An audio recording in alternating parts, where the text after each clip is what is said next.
my name is Shan, and I am coming to you today to talk to you about my infertility journey with my husband, Stephen.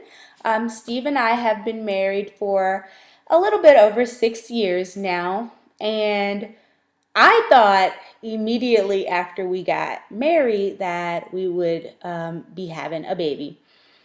Well, Steve decided that he wanted to wait a little bit for us to enjoy being married, travel a little bit, and get our careers going before we decided to have a baby. During that time, Steve and I were both active duty military, serving in the Navy overseas. And I would say maybe 2 to 3 years after we got married, we decided that we would try to have a baby. And we tried and we tried, but we were unsuccessful. So we decided to seek help. At that time, we were in Guam, and it was kind of a weird time to start seeking to seek help, I should say, because during that time I was transitioning out of the military, and Stephen was preparing to change duty stations. We were going from Guam to Tennessee, which is where I'm from. So it was kind of a weird time for us to start that process because I wouldn't have access to the same physicians that I did while I was in the military. So we did as much as we could during that time, which Steve had several semen analysis done, which didn't show any abnormalities or anything that would call for concern. And I had an HSG done, which is where they shoot dye into your uterus and fallopian tubes to make sure they're patent, make sure there's no blockages or any abnormalities. And so I had that done, and everything was fine. I did have a bit of a reaction from it, which it stimulated my vagus nerve, which caused me to vomit, and I almost passed out after the procedure. So I was in the parking lot when it happened, and they had to take me back inside and give me medication and watch me for a few hours. And my husband had to come be by my side and take me home because of the medication that they had given me. He wasn't there during the procedure because it happened during the workday. Since we worked at the hospital that I was being seen at, I just had it done during the workday, and I wasn't expecting anything to happen afterwards. So like I said, we had that stuff done in Guam, and that was probably about 4 years ago now. And then we came to Tennessee, and he started his new job with the military, and I started nursing school, which again, like pushed us back as far as the starting the process because anybody who knows anything about nursing school know you don't have time to do anything else. It was just school and work. And so we kind of pushed our goal, our dream, to the back burner while I was in school. And that was 3 years of school. And so now we've agreed that we're in a place where we can start trying again. Steve's out of the military, I'm an RN, and our life is a lot simpler, and we don't plan on moving anytime soon. So, continuity of care shouldn't be an issue at this time. So on yesterday, we had our first infertility appointment together, and it went okay. So our appointment was supposed to be at 9, and they had us get there at about 8:30, to fill out paperwork and so that they can get our insurance information, things like that.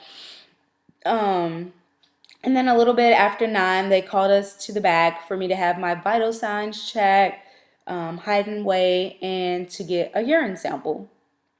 And during that time, they had Stephen wait off into they had Stephen wait off in a consultation room until I had submitted, my urine sample, and then I went in to be with him until the physician came in, which took maybe about 10 minutes or so. During that time, we just kind of read the material that were in the room. They had information on infertility, reproductive health, starting a family, things like that. And then the physician came in. She introduced herself, um, and the first thing she asked was, Why are you guys here? And Steve and I kind of gave each other this look, and it kind of deflated us a little bit because it was like, well, why do you think we're here? We didn't want to have to say that we were there for infertility reasons, because I guess it makes it seem more real, as if it wasn't real already. We were, at the physician's office seeking help. But I told her, I was like, hey, we're here because we have been trying to get pregnant and we've been unsuccessful. She goes, well, you're in the right place. Great. And so then she went down her paper asking us questions based on the forms we had filled out prior to arrival. She asked us about our medical history and the HSG and semen analysis that we had previously. And she went over things to expect in our upcoming appointment. I guess, so this physician, she was about 7 or 8 months pregnant. And I don't know if this had anything to do with the way we perceived her or anything, because we were talking about genetic testing and she came off negative. She came off as if she was not personable, or as if she didn't care to get to know us and our story and why we were there. It was as if she had check boxes that she needed to check off, and that's all she was concerned with. But we continued on with the appointment as if it was not a big deal. She asked us if we wanted to do genetic testing at one point, because I am a carrier for sickle cell trait, which a lot of African American people are, and Stephen, who is Caucasian, is not a carrier, which most Caucasian people are not. And we know this because the both of us were tested in the Navy in boot camp. This is a standard test. And so we told her that Stephen was not a carrier. And she said, since we didn't have the paperwork with us to prove it, that she would like if we could fax it, when we got back home and had access to those records, if we would fax it. And we agreed. And so she said, are you guys, if you can't find it, would you guys be willing to have this testing done? And we looked over at each other as if most significant others and siblings can do, and made eye contact without saying anything, but we knew what one another, was feeling at the time. And so we kind of looked at each other, and Steve says, well, can we talk about this first? Do we have to make this decision right now? And the physician says, well, when you get pregnant, it's too late. So you have to kind of make the decision now, because once you're pregnant, what's done is done. And that came off negative to us. And like I said, I don't know if she meant it that way, or if it had anything to do with her being pregnant, or, if she just didn't mean anything. But we ended up doing the testing in office, which was about another $125. The initial appointment itself cost $270. So after we talked to her and she told us, about the genetic testing and the reason for wanting to do it, which I'm a nurse, I understood why we were doing it. We just wanted to talk about it prior to making the decision, because of our own personal reasons. I'll say that. We did the testing. After we had the conversation with her, we had to go back to the waiting area, and they called us back one by one to have our blood drawn. And once the blood was drawn, we went to the front to check out and to get our next appointment. Well, I guess we should rewind a little bit. While we were in the room, we discussed having the HSG done again, because it had been so long. And then we discussed doing the semen analysis again on our next appointment. And so she gave me a prescription at that time, because I'm going to have the HSG done, and they're invading your body, so they give you antibiotics prophylactically to prevent you from having any infection. And she gave the instructions on the first day of my period, full day of period, to call, and they would give me a date and time to have the HSG. At that time when I called, Steven's also going to schedule his semen analysis. And then 5 weeks from our initial appointment, we're to return to get the results and to discuss what we're going to do going forward.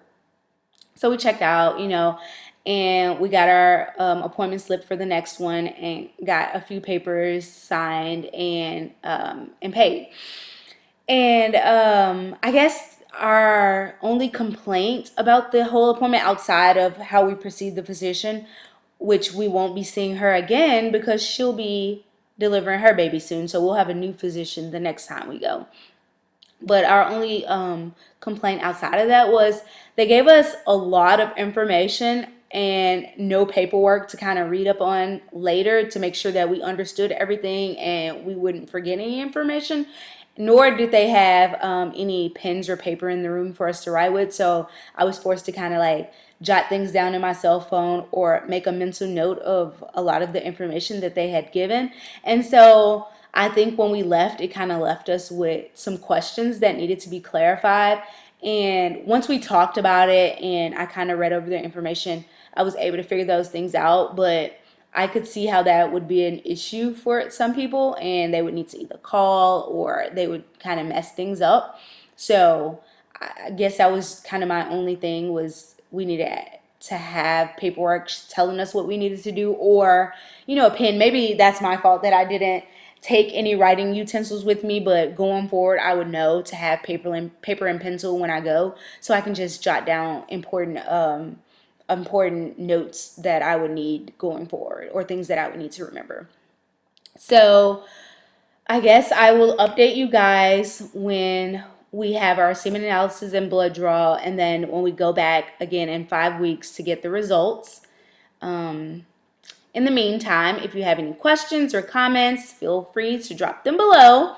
And I look forward to seeing you guys next time, or you guys seeing me next time.